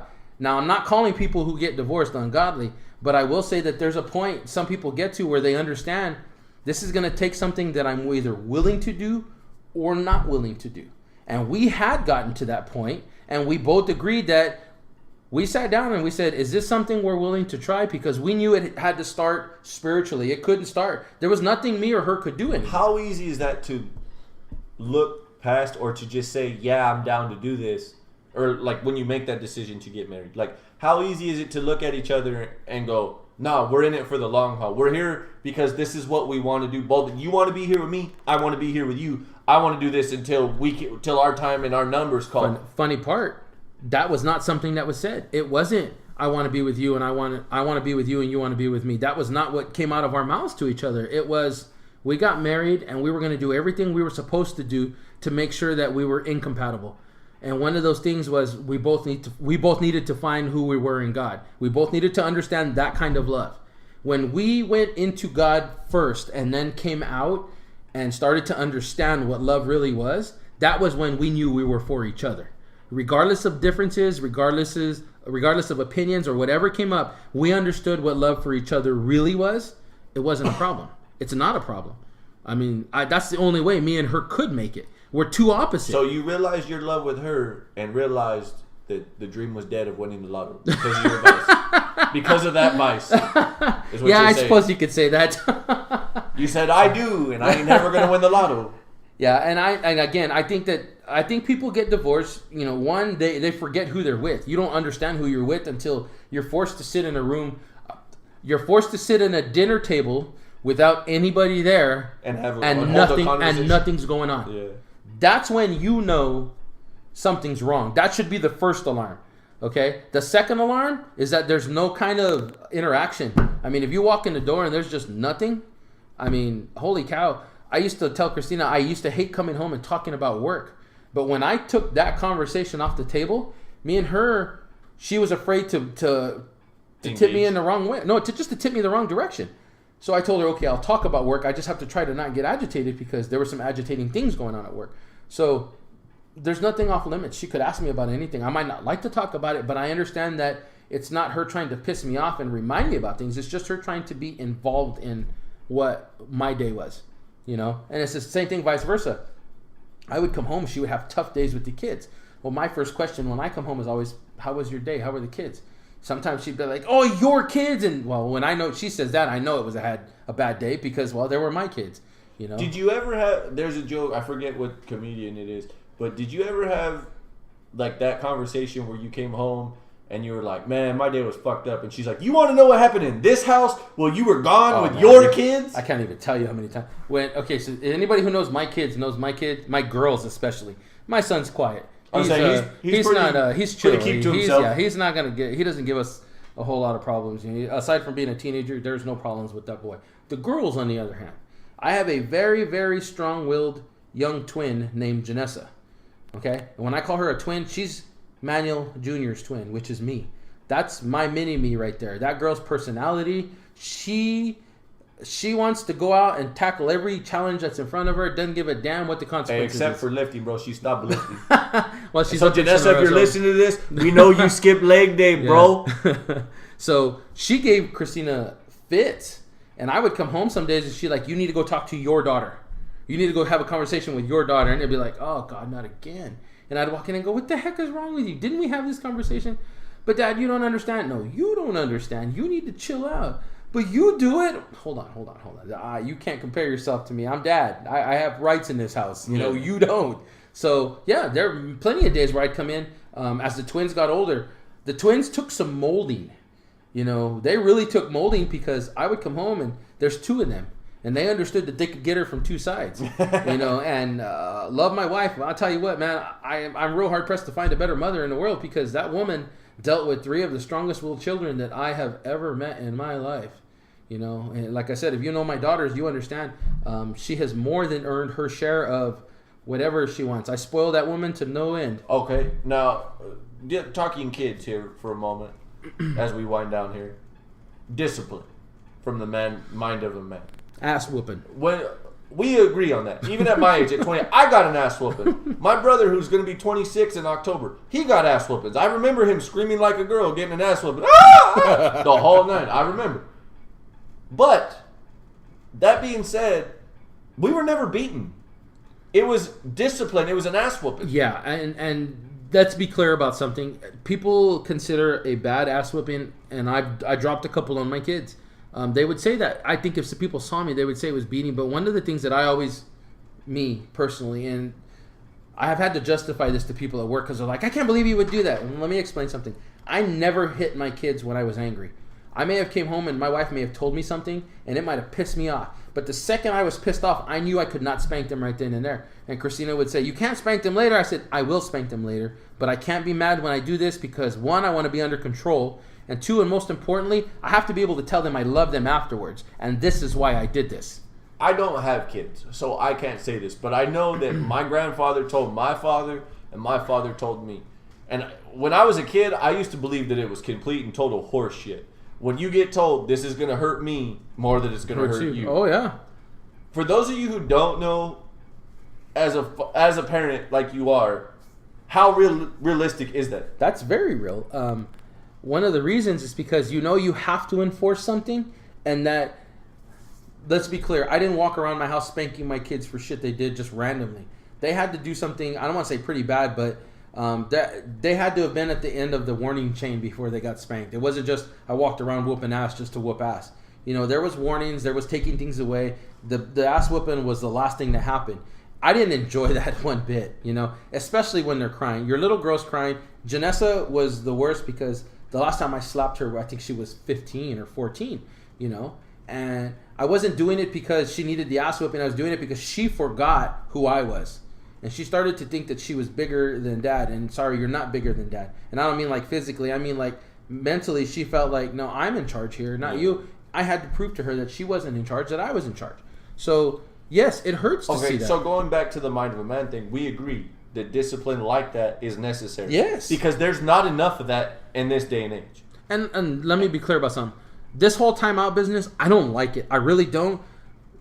But there are circumstances where it works if it's applied correctly. As the child, I think that the problem is this. We're having, one of the main problems is that kids are having kids.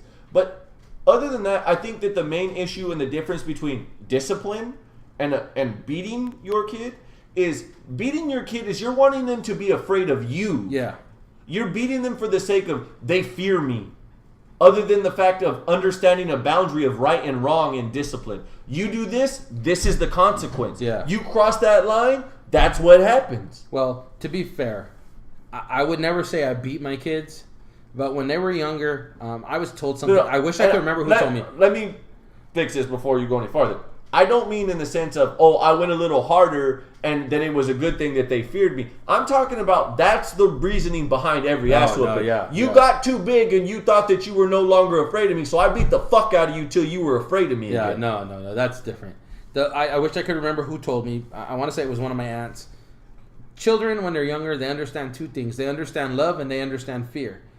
If your child never fears you, they're never going to fear anything. Having said that, they had to be afraid of doing things that were wrong, but still understand that they were loved. When the love comes out of that equation, then you're beating your child. Then you're hitting just for the sake of hitting and control. It can't be about control. If you only teach your kid fear, then they'll only understand fear and anger and all of the bad stuff like Yoda says. I forget what the quote is. If you teach love at the end of that, I did this so that one, you understand that I have the power to do this, and two, and most importantly, I love you, and that's wrong. When you're doing it that way, it's the right way to do it. It's not the wrong way to do it. I don't give a damn what anybody says. I would take that argument up against anybody. And to prove it, I would say, look at my kids. Right now, I'm shooting 3 for 4 with productive people in society. I think that's damn good odds. And I really don't see my son taking a turn for the worse. So if anybody's got credibility... Some would argue that he's the smartest of them. Yeah. Anybody wants to argue the credibility of my argument, let's take it to town, because...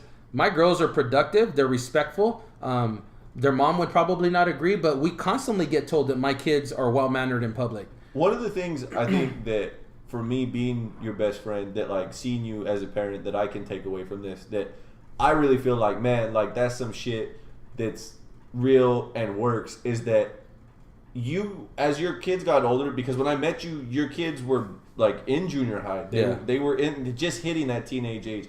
You know, when you met my family, my mom says she remembers when all the girls were little and they were, wild Indians driving Christina bananas at church. Yeah. I don't remember meeting them then. I remember meeting them in junior high when you and I first started hanging out. And one of the things that I've always seen with you is that you give them the freedom to fail and learn. Yes. Which a lot of parents don't do. No, they're afraid. You give them the choice. And I'll give you an example with your son. You and I had this conversation when we came in on Monday. He was listening to music that was alternative music, and we're like, "Yo, that happened when I was growing up." And you're like, "That happened when I was in high school." Yeah. That's relevant music. One of the things that I noticed before he started listening to that, because he does listen to a lot of bands that scream and that they have this intense and emotional lyrics. Yeah. One of the things that I noticed, and I don't know if it came from you or Christina or both of you, but I will say this, and this is what I took from it. You could tell me if I'm way off base or not. Being a single guy or a dude who doesn't have kids with a girlfriend who, doesn't have that situation of an established teenage kid or graduated kids. One of the things that I noticed early on when he started listening to that music was that he had to listen to Christian music like that. That it wasn't like, this is only all you can listen to. But that was the direction that I felt when I was around, that Christina was like, that's the music. When she explained it to me, was that's what he's going to listen to when he's listening. I was not aware that there was even a genre like that of Christian music that shows that. What I took from that was showing him like, hey, you like this music? That's great. But just because they're screaming and emotional doesn't mean that there's a negative or like horribly negative message in what they're saying. So now when he goes back and he listens to bands that are mainstream music genres, like that are, Bullet for My Valentine and, Kill Switch Engage and all these bands that scream and they come from a guttural, emotional, heartbroken or sad or what, abusive situation, Five Finger Death Punch, whatever. he understands the difference. Yes. And those are just lyrics. Yeah. The music is what he's listening to. Yeah. But he understands that the message and what is being said are two different things, and that you can get those different things from that. As we both know, like you said, you're almost 40. I'm almost 30. And you and I can both say this, and I'm sure that my girlfriend sitting here will say this. We listen to music based on our emotions. Yeah. That there are certain times when you listen to certain songs that when you're like in that groove, like sometimes it's a slower song, you're just like, yo, I need that to calm down and level out. And other times you want that high energy music where you're just like, you want to get up, you want to move, like whether you're cleaning the house or you're cooking breakfast or whatever, and you just feel like, hey, I just want to move. Or you're at the gym and you're banging plates and you just need something to get up in your head and just rock the fuck out of you. Yeah. I think that was something that I know for sure with me, that was never told to me. That there's a difference out here. That this music doesn't mean just because it's sung that way that it's got to be this emotion or it has to provoke this behavior. Yeah. behavior. And to me, that was huge because thinking back for myself, the very first CD I ever bought, there was cassettes around when I was little, but when I was able to work and buy music, the first CD I ever bought was Ludacris's Back for the First Time. And it was his very first mainstream album, and it was explicit. Had the explicit content sticker on it. I mowed my grandparents' yard for $25 because they had a huge-ass yard and property in the back with cows. That was the first thing I went out and bought. Now, my mother was not aware of what the explicit content was on there. I started listening to that music in my room, and she starts hearing fuck, bitch, shit, all this stuff coming out the stereo, and she's like, what'd you do? I paid for that with my money. Well, that's the type of music you listen to? Now, granted, I was raised on country music, but when I hit his age, I was like, fuck country music. Hip-hop That's is that mainstream, hillbilly bullshit that I don't listen to. I want to listen to rock. I want to listen to rap. Because I'm an angry teenager who just hit that testosterone peak, and I want some shit that backs up what I feel. Yeah. And that's exactly what happened. But there was never that separation of this. You can listen to rap music, and there be a positive message. You can listen to screaming rock music, and there be a totally, completely positive message. Yeah. When I listen to that shit, is because I felt like these people are talking about what I'm going through. Yeah. These people know what I'm feeling. Yeah. And they're singing that shit out in their music. I'm angry, they're angry. Yeah. I want to punch some shit, they're talking about punching some shit. I think it would have been different for me. And as I got older, now I listen to music for the sound of the beat and the lyrics. There's music nowadays, I listen to the radio and can't listen to it for more than 5 minutes because for every one good song, there's 30 fucking bad ones. Yeah. Oh, yeah. And now, knowing what I know now as an adult and looking at music in that light, it's changed my perspective on how I would look at music for my kids. And a big thing is, I have a 5-year-old nephew now, and he sits and watches everything that me and my brother watch, or if they're at the house, or he watches his own stuff in his room. You don't realize until you get to the point where you make that impact on somebody, how that affects them. Yeah. And to me, seeing that with your son made a difference in me to go, that's something that's a positive thing to use going forward. And what's funny is that came from her, not from me. I grew up early 90s, late 80s. Mm-hmm. My shit I was listening to, NWA, Eazy-E, Two Live Crew, Too Short. that first gangster rap that came out, Tupac's early stuff.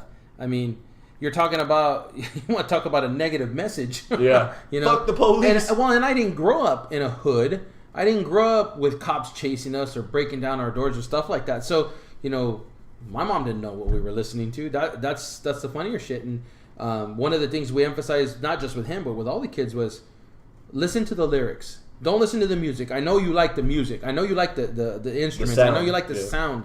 Listen to the music.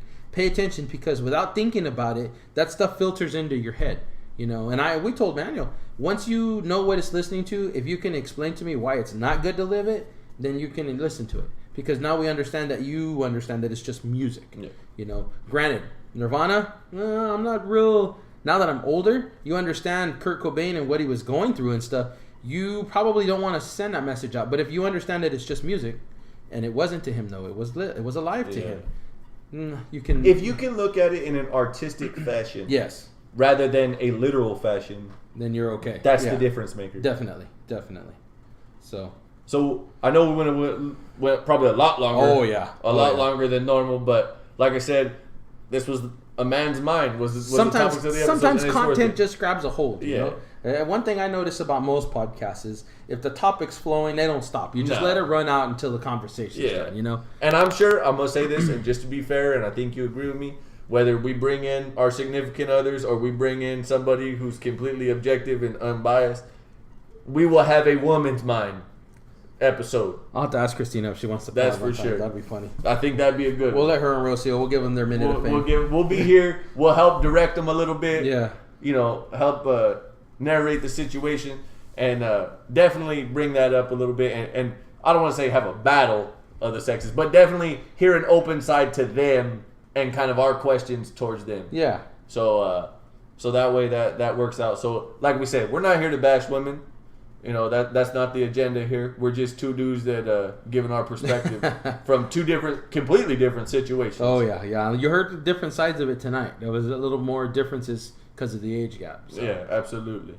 So this has been Friday. Monday, this weekend I'm going to the Dodgers-Red Sox game. That's right. David Price is pitching. It'll be the last time David Ortiz is at Dodger Stadium. So even though it's interleague play, I'm sure he's going to get to play a little bit. Yeah. So I'll get to see that. And then last weekend, a friend of mine went to the Red Sox-Angels game in Anaheim.